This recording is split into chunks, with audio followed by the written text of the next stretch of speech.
ओडिशा राज्य के पुरी नामक शहर में स्थित है जगन्नाथ मंदिर। यह हिंदुओं के लिए विशेष महत्वपूर्ण है क्योंकि यह 4 धामों में से एक है और यह भगवान श्री कृष्ण को समर्पित है। जगन्नाथ मंदिर से हर साल निकलने वाली रथ यात्रा संसार में बहुत प्रसिद्ध है। भगवान जगन्नाथ के साथ उनके बड़े भाई बलभद्र व उनकी बहन सुभद्रा 3 अलग अलग रथों में विराजमान होकर नगर की यात्रा को निकलते हैं। जगन्नाथ मंदिर का सबसे पहला प्रमाण महाभारत के वन पर्व में मिलता है, जिसमें लिखा है कि एक दिन मालवा के तेजस्वी राजा इंद्रद्युम्न के सपने में भगवान जगन्नाथ आए। उन्होंने इंद्रद्युम्न से कहा कि नीलांचल पर्वत की एक गुफा में मेरी एक मूर्ति है जिसे नीलमाधव कहते हैं। तुम एक मंदिर बनवाकर उसमें मेरी यह मूर्ति स्थापित कर दो। इसके बाद अगले ही दिन राजा ने अपने करीबी ब्राह्मण विद्यापति को सैनिकों के साथ नीलांचल पर्वत भेज दिया। सबर कबीले के लोग नीलमाधव की पूजा करते थे और उन्होंने अपने देवता की इस मूर्ति को नीलांचल पर्वत की गुफा में छुपा रखा था। विद्यापति ने सुन रखा था कि सबर कबीले का मुखिया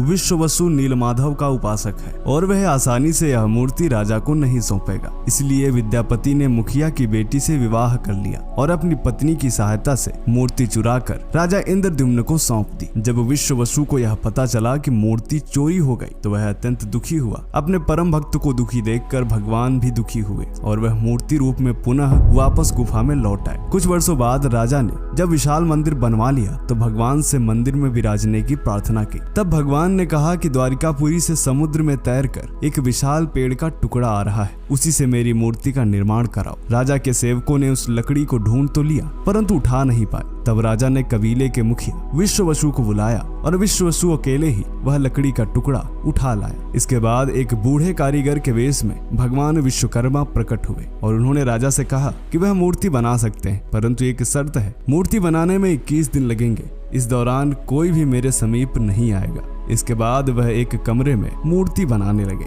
कमरे के बाहर लोगों को आरी, छेनी, हथौड़ी की आवाजें सुनाई देती रही। एक दिन राजा की पत्नी गुडिंचा कमरे के पास गई। उसे कोई भी आवाज सुनाई नहीं दी। गुडिंचा ने सोचा कारीगर मर तो नहीं गए, इसलिए उसने राजा को सूचना दी कि कमरे से कोई आवाज नहीं आ रही। राजा ने शर्त को दरकिनार करते हुए कमरा खोलने का आदेश दिया और जैसे ही दरवाजा खोला गया वहाँ कोई मौजूद नहीं था। वहाँ केवल 3 अधूरी मूर्तियां पड़ी हुई मिली थी। भगवान नीलमाधव व भाई के छोटे छोटे हाथ बने थे परंतु पैर नहीं थे, जबकि सुभद्रा के हाथ पैर अभी बने ही नहीं थे। राजा समझ गए कि वह बूढ़ा आदमी अब कभी नहीं आएगा और भगवान की इच्छा मानकर इन्हीं अधूरी मूर्तियों को स्थापित कर दिया। तब से लेकर आज तक तीनों भाई बहन उसी रूप में जगन्नाथ मंदिर में विराजमान है। गंग वंश के ताम्रपत्रों से ज्ञात होता है कि 10वीं सदी में गंग साम्राज्य के राजा अनंतवर्मन ने जगन्नाथ मंदिर का जीर्णोद्धार शुरू करवाया और अनंग भीमदेव ने जीर्णोद्धार का कार्य पूरा करवाया। अनंग भीमदेव ने मंदिर को जो स्वरूप दिया था वही स्वरूप